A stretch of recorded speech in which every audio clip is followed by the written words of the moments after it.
भाऊ उद्या champion trophy मधला सेमीफायनल आहे तर इंडिया जिंकते की ऑस्ट्रेलिया? चान्सेस तर ऑस्ट्रेलियाचे जास्त दिसतात, पण आपली जिंकायला पाहिजे. तर आपण इंडियाचे माणसं आहे म्हणून इंडिया जिंकायला पाहिजे. भाऊ कालची चॅम्पियन ट्रॉफी मधला सेमीफायनल आहे तर इंडिया जिंकते की ऑस्ट्रेलिया जिंकते? इंडिया जितेन. भाऊ उद्या चॅम्पियन ट्रॉफी मधला सेमीफायनल आहे तर इंडिया जिंकते की ऑस्ट्रेलिया? इंडिया जितणार. भाऊ उद्या चॅम्पियन ट्रॉफी मधला पहिला सेमीफायनल आहे तर इंडिया जिंकते की ऑस्ट्रेलिया? भाऊ जोपर्यंत इंडियन टीमचा कॅप्टन रोहित शर्मा आहे हारण्याचा प्रश्नच नाही आणि उद्या इंडिया जितेल. दादा कालची चॅम्पियन ट्रॉफी मधलं सेमीफायनल आहे तर इंडिया जिंकते की ऑस्ट्रेलिया? आता कसं आहे ते की इंडिया आणि ऑस्ट्रेलियामध्ये जे भिडत आहे सेमीफायनलचे, तर तिच्यामध्ये जनरली जर बघितलं तर ऑस्ट्रेलियाचं पाळणं हे जड आहे.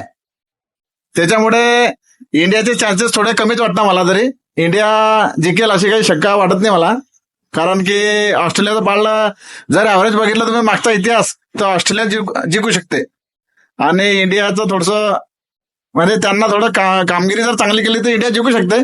पण शंका म्हणजे तरी शक्यता कमी आहे. 70% ऑस्ट्रेलिया जिंकेल, 30% चान्सेस आहे की ऑस्ट्रेलिया म्हणजे इंडिया जिंकू शकते. बस भावांना यांनी तर यांचे मत सांगितले, आता कमेंटमध्ये तुम्ही सांगा की कोण जिंकणार.